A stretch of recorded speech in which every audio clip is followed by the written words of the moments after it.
الشيطان الرجيم بسم الله الرحمن الرحيم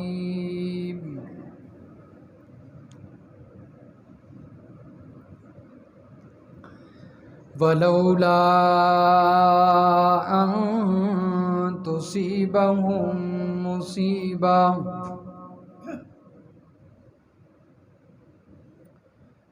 اگر یہ بات نہ ہوتی کہ ان کو پہنچے کوئی مصیبت، کوئی آفت، عذاب، بما قدمت ایدیہم، ان عملوں کی وجہ سے، اس کفر و شرک کی وجہ سے جو ان کے ہاتھوں نے آگے بھیجے، فَيَقُولُوا رَبَّنَا لَوْلَا أَرْسَلْتَ إِلَيْنَا رَسُولًا، پس یہ کہتے اس وقت، اے ہمارے پروردگار، کیوں نہیں بھیجا آپ نے ہماری طرف کوئی رسول، فَنَتَّبِعَ آيَاتِكَ وَنَكُونَ مِنَ الْمُؤْمِنِينَ، پس ہم تیری آیتوں کی پیروی کرتے اور ہم ہو جاتے ایمان لانے والوں میں سے۔ فَلَمَّا جَاءَهُمُ الْحَقُّ مِنْ عِنْدِنَا قَالُوا، پس جب آ گیا ان کے پاس حق ہماری طرف سے تو کہنے لگے، لولا اوتی مثل ما اوتی موسیٰ، کیوں نہیں دیا گیا یہ مثل اس کے جو دیا گیا موسیٰ علیہ السلام کو۔ اولم یکفروا بما اوتی موسیٰ من قبل، کیا انہوں نے انکار نہیں کیا تھا اس کا جو موسیٰ علیہ السلام کو دیا گیا اس سے پہلے؟ تورات کا بھی تو انہوں نے انکار کیا۔ اب یہ کہتے ہیں یہ قرآن بھی تورات کی طرح یک بارگی نازل ہونا چاہیے تھا۔ قالوا سحران تظاہرا، کہنے لگے یہ دونوں جادو ہیں، ایک دوسرے کے موافق ہیں۔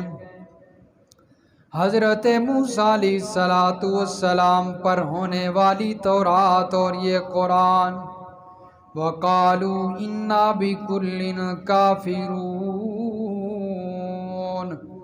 اور کہنے لگے بے شک ہم ان دونوں کا انکار کرنے والے ہیں، دونوں کو نہیں مانتے۔ قُلْ فَأْتُوا بِكِتَابٍ مِّنْ عِنْدِ اللَّهِ، فرما دیجئے میرے محبوب پیغمبر صلی اللہ علیہ وسلم، انہیں کہہ دیجئے لے آؤ کوئی کتاب اللہ کے پاس سے، ہوا اہدی منہما، جو ان دونوں سے بڑھ کر ہدایت والی ہو، اتبعہ ان کنتم صادقین، میں اس کی پیروی کروں گا اگر تم سچے ہو اپنے دعوے میں، تو جلدی کرو کتاب لاؤ۔ فَإِن لَّمْ يَسْتَجِيبُوا لَكَ، پس اگر یہ آپ کی بات کا جواب نہیں دے سکتے، جو آپ نے ان کو چیلنج کیا وہ پورا نہیں کر سکتے، فَعْلَمْ، پس جان لیجئے میرے پیغمبر، انما یتبعون اہواءہم، بے شک یہ اپنی خواہشوں کی پیروی کرنے والے ہیں۔ وَمَنْ أَضَلُّ مِمَّنِ اتَّبَعَ هَوَاهُ بِغَيْرِ هُدًى مِّنَ اللَّهِ، اور کون بڑا گمراہ ہو سکتا ہے، یعنی گمراہ اس سے بڑا کوئی نہیں ہو سکتا، جو بندہ اپنی خواہشات کی پیروی کرتا ہے، اپنی دل میں آئی ہوئی بات کو مان لیتا ہے، اللہ کی بات کو نہیں مانتا، اللہ کی طرف سے آنے والی ہدایت کو نہیں مانتا۔ ان اللہ لا یہدی القوم الظالمین، بے شک اللہ تعالی ظالم قوم کو ہدایت نہیں دیتے۔ سبحان ربک رب العزت عما یصفون وسلام علی المرسلین والحمد للہ رب العالمین۔ اللہم صلی علی محمد وعلی آل محمد کما صلیت علی ابراہیم وعلی آل ابراہیم انک حمید مجید۔ اللہم بارک علی محمد وعلی آل محمد کما بارکت علی ابراہیم وعلی آل ابراہیم انک حمید مجید۔ سورۃ القصص کی آیت نمبر 47 سے لے کر آیت نمبر 50 تک تلاوت کی گئی ہے۔ گزشتہ آیات میں آپ نے سنا ہے کہ اللہ رب العزت نے حضرت موسیٰ علیہ السلام کے واقعات کو بیان کرنے کے بعد امام الانبیاء رحمت کائنات صلی اللہ علیہ وسلم کی رسالت اور ان کی نبوت کی صداقت کو بیان فرمایا ہے، اور ایک بہت اہم مسئلہ اللہ نے بیان فرمایا کہ حاضر و ناظر صرف اللہ کی ذات ہے، اللہ کے علاوہ کوئی پیغمبر، کوئی ولی، کوئی قبر والا، کوئی اور حاضر و ناظر نہیں۔ ہر جگہ حاضر ہونا اور ہر جگہ ناظر ہونا، موجود ہونا، یہ صرف اور صرف کس کا خاصہ ہے؟ امام الانبیاء اللہ کے پیغمبر بھی ہر جگہ حاضر اور ناظر نہیں ہوتے، جیسا کہ اللہ نے 4 مرتبہ گزشتہ آیات میں نفی فرمائی کہ میرے پیغمبر فلاں موقع جب ہوا تھا، فلاں واقعہ جب ہوا تھا، اس وقت آپ موجود نہیں تھے، ہم نے آپ کو وحی کر کے بتایا ہے کہ فلاں جگہ پر حضرت موسیٰ علیہ السلام کے ساتھ کیا ہوا اور فلاں جگہ پر حضرت موسیٰ کے ساتھ کیا ہوا، کس جگہ پہ حضرت موسیٰ کو تورات ملی، اور مدین میں حضرت موسیٰ جب پہنچے تو وہاں پر کیا واقعات پیش آئے۔ تو یہ واقعات جب پیش آئے تو میرے پیغمبر آپ اس وقت حاضر نہیں تھے، ناظر نہیں تھے، پھر آپ کو کیسے پتہ چلے؟ ہم نے آپ کی طرف وحی کی ہے، اور یہ آپ کے سچا رسول ہونے کی دلیل ہے۔ لیکن پھر بھی کوئی زور لگائے کہ اللہ کے پیغمبر حاضر و ناظر ہیں، تو اس کا کوئی اور علاج نہیں ہے، ضد اور عناد کا علاج ہوتا بھی نہیں۔ قرآن سمجھنے کے لیے طلب ہونی چاہیے۔ تو آج کے درس اور آیات میں اللہ تبارک و تعالی نے ان لوگوں کا ذکر کیا ہے جو ضدی ہیں، عنادی ہیں، جن کے پاس قرآن آیا، اللہ کا پیغمبر آیا، لیکن پھر بھی ضد اور عناد کی وجہ سے وہ مانتے نہیں ہیں۔ فرمایا میرے پیغمبر، ہم نے آپ کو مشرکین مکہ کی طرف مبعوث فرمایا، اور حضرت عیسیٰ علیہ السلام اور آپ کے درمیان کافی وقت گزر چکا تھا، جس کو زمانہ فترت کہا جاتا ہے، لیکن ہم نے آپ کو کیوں مبعوث فرمایا؟ میرے پیغمبر، یہ جو مشرکین مکہ ہیں، یہود و نصارہ ہیں، ان کا کفر شرک اتنا تھا، ان کی بدعملیاں اتنی تھیں، بری حرکتیں اتنی تھیں کہ یہ اس لائق تھے کہ ان کو عذاب بھیجا جائے، ان پر ان کو عذاب میں مبتلا کیا جائے، ان کو سزا دی جائے، یہ سزا کے مستحق ہو چکے تھے۔ لیکن عذاب بھیجنے سے پہلے ہم نے آپ کو مبعوث فرمایا اور آپ پر کتاب نازل کر کے اس کو ہدایت بنا کر ان لوگوں کے درمیان جو ہے وہ ہم نے مہربانی کی، رحمت بنا کر بھیجا۔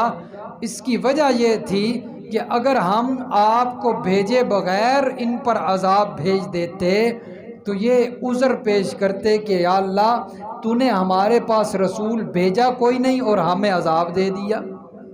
اگر آپ رسول بھیجتے تو ہم اس کی بات مانتے، اس پر ایمان لاتے، رسول بھیجے بغیر ہم پر عذاب بھیجا، یہ تو ناانصافی ہوئی ہے ہمارے ساتھ، تو یہ عذر پیش کرتے۔ اس لیے میرے پیغمبر ہم نے آپ کو پہلے رسول بنا کر بھیجا تاکہ ان کا یہ عذر باقی نہ رہے، حجت پوری ہو جائے۔ جیسا کہ اللہ تبارک و تعالی نے اسی بات کو قرآن مجید کے مختلف مقامات پہ بیان فرمایا ہے کہ ہم نے پہلے حجت پوری کی، پھر جو ہے وہ قوموں پر جو ہے وہ عذاب بھیجا اور انہیں سزا دی۔ بغیر حجت کے ان کو سزا نہیں دی۔ جتنی قومیں بھی ہلاک ہوئی ہیں ان کے اندر اللہ نے پہلے پیغمبر بھیجے ہیں، انہوں نے اللہ کا پیغام پہنچایا ہے، پھر انہوں نے قوم والوں نے نہیں مانا تو اللہ نے انہیں عذاب میں مبتلا کر دیا۔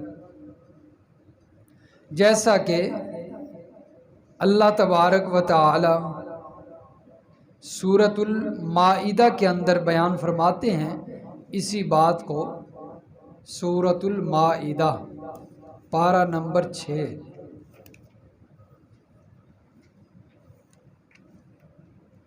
آیت نمبر 19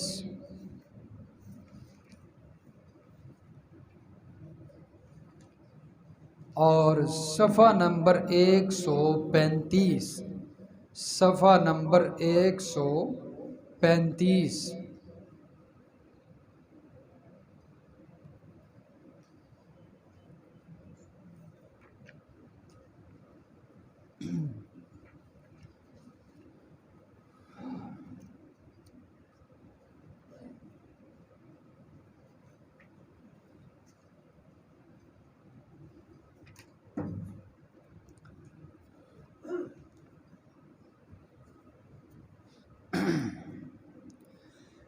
دیکھیں جی آیت نمبر 19 دیکھیں، یہاں پر اہل کتاب کو اللہ نے خطاب کیا ہے اور موضوع وہی ہے۔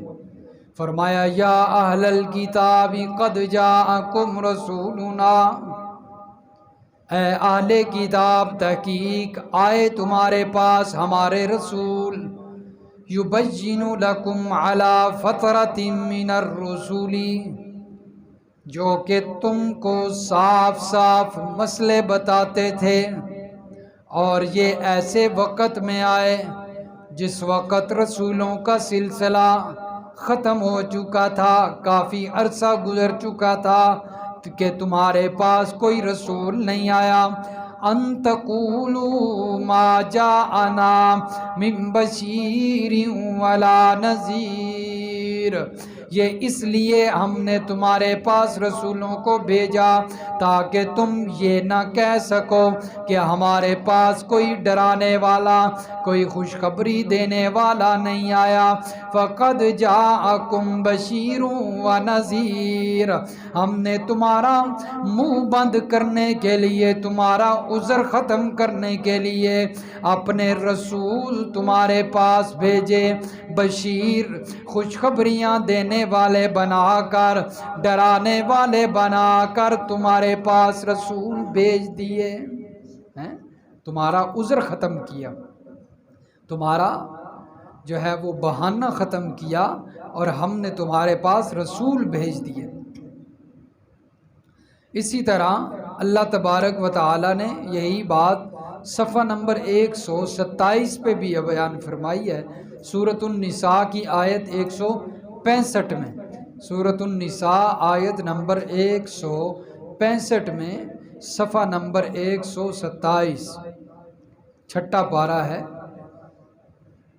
پہلی لائن، صفحہ 127 کی پہلی لائن، فرمایا رسولا مبشرین و منذرین لئلا یکون للناس علی اللہ حجۃ بعد الرسل، ان سب کو خوشخبری دینے والے اور خوف سنانے والے پیغمبر بنا کر اس لیے اللہ نے بھیجا، اللہ نے جو رسول بھیجے خوشخبریاں دینے والے، ڈرانے والے، لِأَلَّا يَكُونَ لِلنَّاسِ عَلَى اللَّهِ، تاکہ لوگوں پر اللہ تعالیٰ، لوگوں کے پاس، لوگوں کے لیے اللہ تعالیٰ کے سامنے ان پیغمبروں کے بعد کوئی عذر باقی نہ رہ جائے، کوئی حجت باقی نہ رہ جائے، اس لیے اللہ نے پہلے ہی اللہ نے رسول بنا کر بھیج دی، تاکہ یہ جب ہم عذاب میں انہیں مبتلا کریں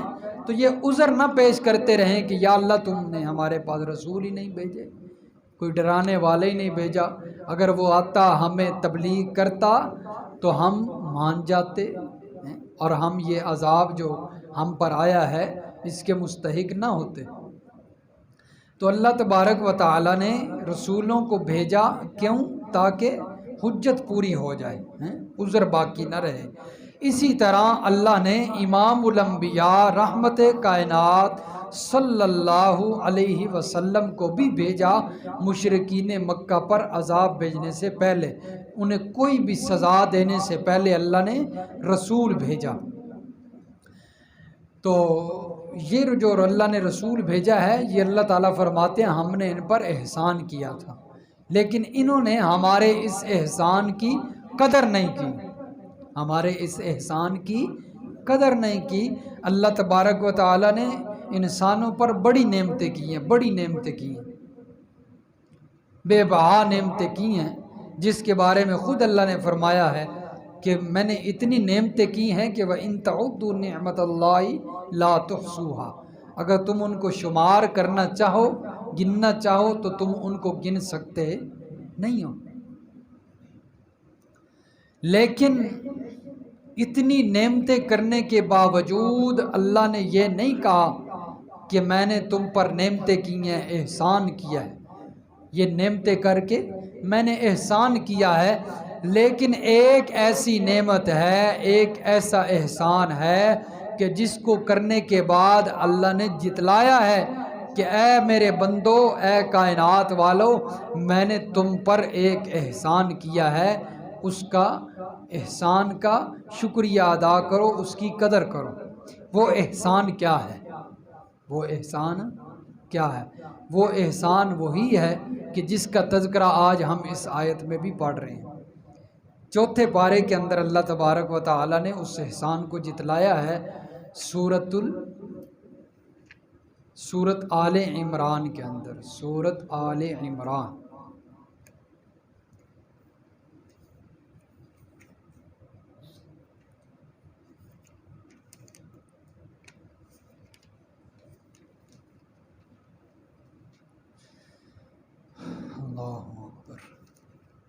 صفحہ نمبر 87، سورت آل عمران کی آیت نمبر 164۔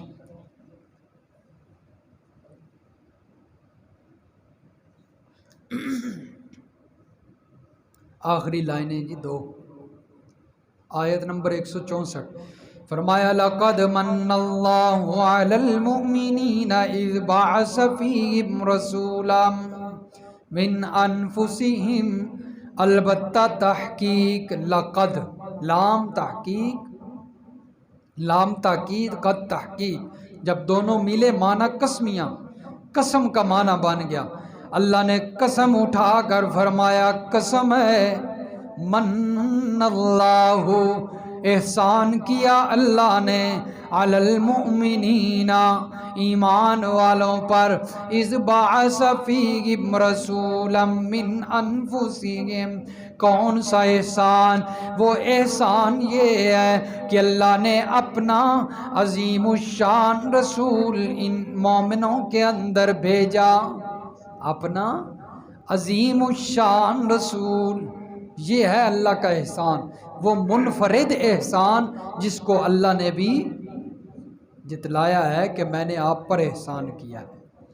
من انفسہم، وہ عظیم الشان رسول جو اللہ نے ایمان والوں میں بھیجا، احسان کیا، فرمایا ہم نے یہ بھی احسان ہمارا ہے کہ ہم نے ان لوگوں میں انہی جیسا رسول بھیجا۔ ہم نے ان لوگوں میں انہی جیسا رسول بھیجا، یعنی انہی جیسا کہ کیا مطلب ہے جی؟ انسان، ہم انسان ہیں نا یا جن ہیں؟ فرشتے ہیں؟ انسان ہے نا۔ تو اللہ فرماتے ہیں ہم نے ان انسانوں میں انہی جیسا، انہی کی جانوں میں سے رسول بھیجا، یعنی انسان رسول بھیجا بنا کر، کوئی فرشتہ نہیں بھیجا، کوئی جن نہیں بھیجا یا کوئی اور مخلوق نہیں بھیجی، رسول بھیجا ہے تو انہی انسانوں میں سے انسان بنا کر رسول بھیجا ہے، بشر رسول بھیجا ہے، یہ ہم نے ان لوگوں پر احسان کیا ہے۔ اور آج بناسپتی ایمان والے کیا کہتے ہیں؟ نذرانے وصول کرنے والے ایمان والے کیا کہتے ہیں؟ وہ اپنے آپ کو وہ بھی ایمان والے ہی کہتے ہیں نا، لیکن ہیں بناسپتی مومن، بناوٹی مومن۔ وہ کہتے ہیں نہیں، اللہ نے جو ہم پر احسان کیا ہے ہم اس کو نہیں مانتے، ہم تو رسول کو نور مانتے ہیں، بشر مانتے ہی نہیں۔ اللہ فرماتے ہیں ہم نے بشر بنا کر بھیجا، یہ ہمارا احسان ہے۔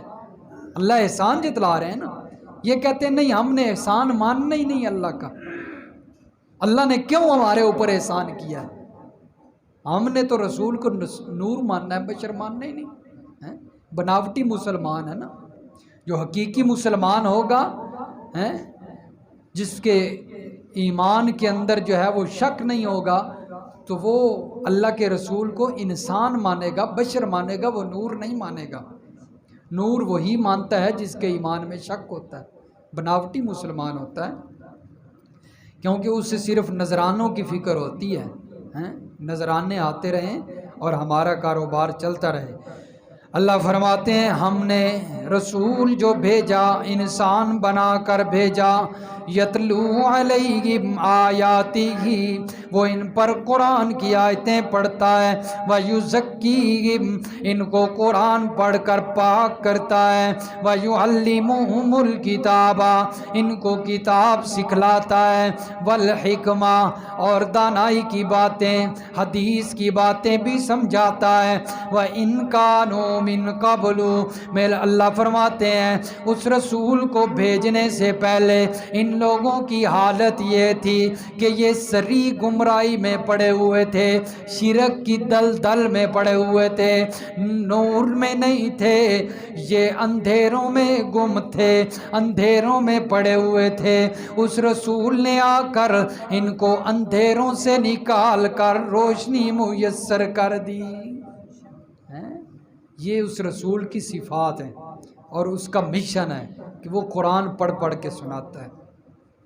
اور آج رسول کو ماننے والے جو ہوتے ہیں وہ بھی قرآن پڑھ پڑھ کے سناتے ہیں، مولویوں کے پیروں کے قصے کہانیاں نہیں سناتے، ولیوں کی جھوٹی کرامات نہیں سناتے۔ ان کا مشن بھی یہی ہوتا ہے کہ وہ اللہ کا قرآن پڑھ کے سناتے ہیں، کیونکہ ان کو رسول سے سچی محبت ہوتی ہے۔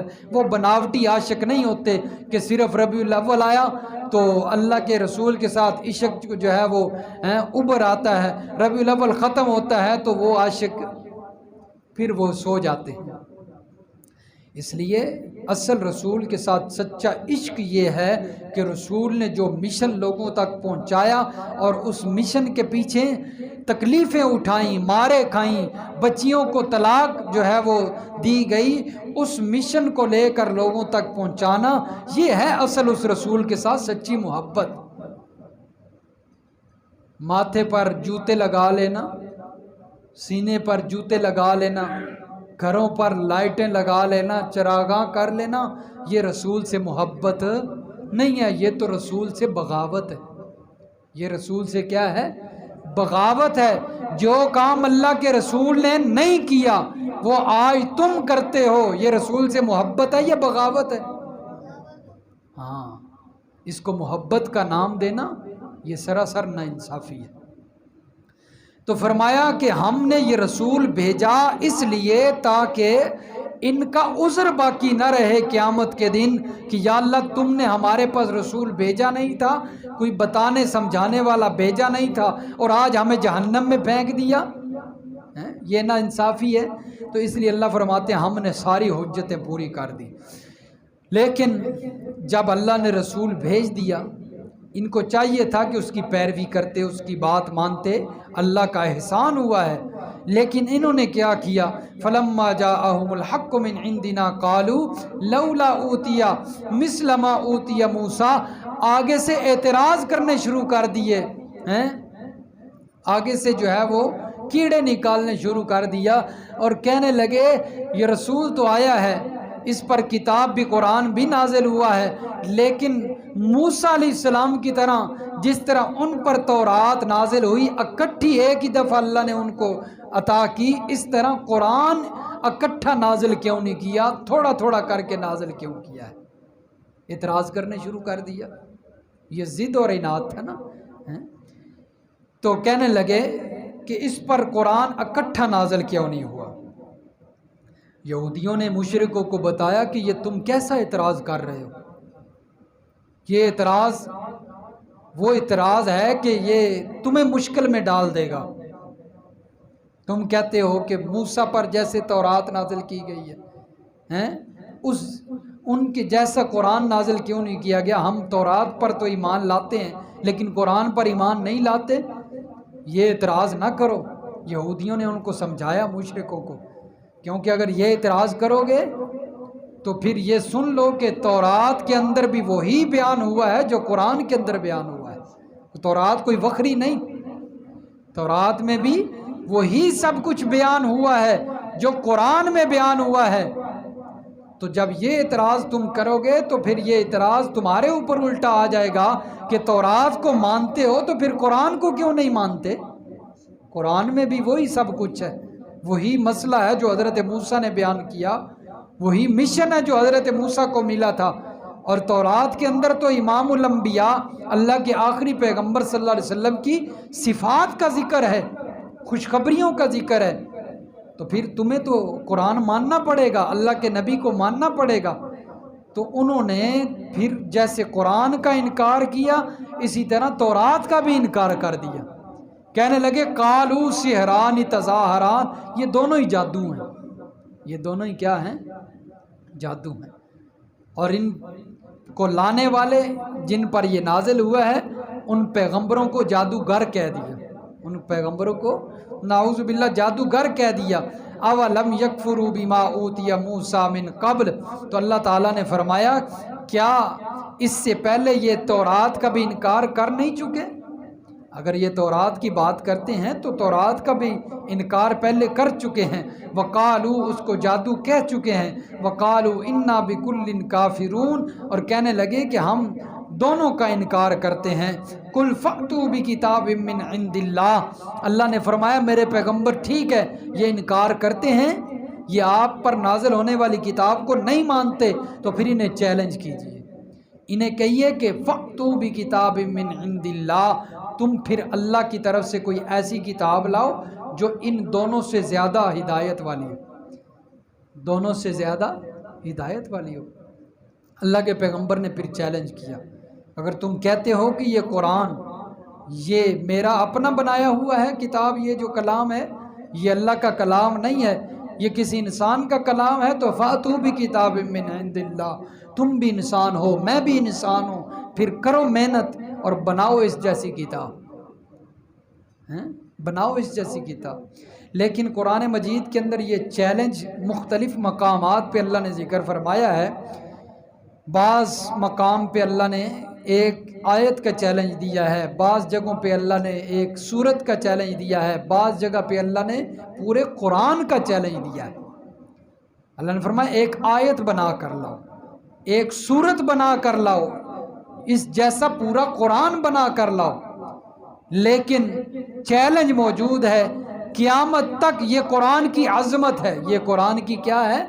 عظمت ہے اور محمد الرسول اللہ صلی اللہ علیہ وسلم کی سچی نبوت کی دلیل ہے کہ چیلنج قرآن کا قیامت تک باقی ہے، لیکن قیامت تک اس چیلنج کو کوئی پورا نہیں کر سکتا، کیونکہ یہ قرآن کسی انسان کا کلام نہیں ہے، یہ اللہ کا کلام ہے۔ یہ کس کا کلام ہے؟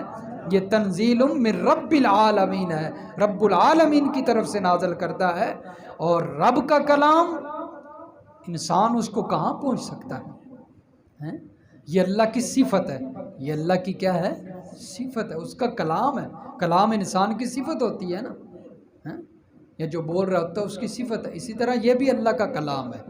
تو اللہ تبارک و تعالیٰ نے چیلنج دیا اور ساتھ جواب بھی دیا۔ پہلے پارے میں سورۃ البقرہ کے شروع میں فرمایا میرے پیغمبر وَإِن كُنتُمْ فِي رَيْبٍ مِّمَّا نَزَّلْنَا عَلَىٰ عَبْدِهِ فَأْتُوا بِسُورَةٍ مِّن مِّثْلِهِ، میرے پیغمبر اگر یہ قرآن میں شک کرتے ہیں تو انہیں کہو کہ ایک سورت بنا کر لاؤ، سورۃ الکوثر سب سے چھوٹی سورت ہے، اس جیسی ایک سورت جو اسی طرح ہو، فصاحت و بلاغت میں فصیح بھی ہو، بلیغ بھی ہو، اعلیٰ قسم کا کلام ہو، اس جیسی ایک سورت بنا کر لاؤ۔ لیکن میرے پیغمبر یہ مر تو جائیں گے لیکن اس جیسا کلام نہیں لا سکتے۔ فَإِن لَّمْ تَفْعَلُوا وَلَن تَفْعَلُوا، میرے پیغمبر یہ اس طرح نہیں کر سکتے، وَلَن تَفْعَلُوا اور ہرگز نہیں کر سکتے، پھر انہیں کہو فَاتَّقُوا النَّارَ الَّتِی، اگر تم اس جیسا قرآن نہیں لا سکتے تو پھر جہنم میں جانے سے بچ جاؤ اور اس قرآن کو مان لو، اس کی پیروی کر لو، اس کو تسلیم کر لو۔ اس کو تسلیم کرو گے تو جہنم سے بچ پاؤ گے۔ فَاتَّقُوا النَّارَ الَّتِی، وگرنہ اس جہنم کا ایندھن بن جاؤ گے، اس کا ایندھن بن جاؤ گے۔ تو اس لیے اس قرآن کو تسلیم کرنا پڑے گا اور کوئی چارہ نہیں۔ فرمایا کہ میرے پیغمبر ان سے کہیے اس جیسی ہدایت والی کتاب وہ لے آئیں اگر یہ اپنے دعوے میں سچے ہیں۔ فَإِن لَّمْ يَسْتَجِيبُوا لَكَ، اگر وہ آپ کی اس بات کا جواب نہیں دیتے، چیلنج پورا نہیں کرتے، فَاعْلَمْ أَنَّمَا يَتَّبِعُونَ أَهْوَاءَهُمْ، پھر میرے پیغمبر آپ جان لیں، آپ سمجھ جائیں کہ یہ اپنی خواہشات کی پیروی کر رہے ہیں، یہ اپنی نفسانی خواہشات کی پیروی کر رہے ہیں، یہ اپنے ضد اور عناد کی وجہ سے اڑے ہوئے ہیں، اور کوئی معاملہ نہیں ہے۔ وَمَنْ أَضَلُّ مِمَّنِ اتَّبَعَ هَوَاهُ بِغَيْرِ هُدًى مِّنَ اللَّهِ، فرمایا جو اللہ کی طرف سے آنے والی ہدایت قرآن کو چھوڑ کر اپنی خواہشات کی پیروی کرتا ہے، فرمایا اس سے بڑا گمراہ کوئی نہیں ہو سکتا، اس سے بڑا گمراہ کوئی نہیں ہو سکتا۔ یہ اللہ کے قرآن نے فتویٰ لگا دیا ہے، ہم نے تو فتویٰ نہیں لگایا۔ اب جو اللہ کی طرف سے آئی ہوئی ہدایت قرآن کی پیروی نہیں کرتا اور اپنے پیروں کی، اپنے مولویوں کی، اپنے جو ہے بزرگوں کی باتوں کو سامنے رکھتا ہے، ان پر چلتا ہے، ان کی پیروی کرتا ہے، وہ گمراہ ہے کہ نہیں؟ گمراہ ہے نا۔ قرآن نے فتویٰ لگایا وَمَنْ أَضَلُّ، فرمایا اس سے بڑا گمراہ کوئی نہیں ہو سکتا جو اپنی نفسانی خواہشات کی پیروی کرتا ہے، اور یہ شرک ہے۔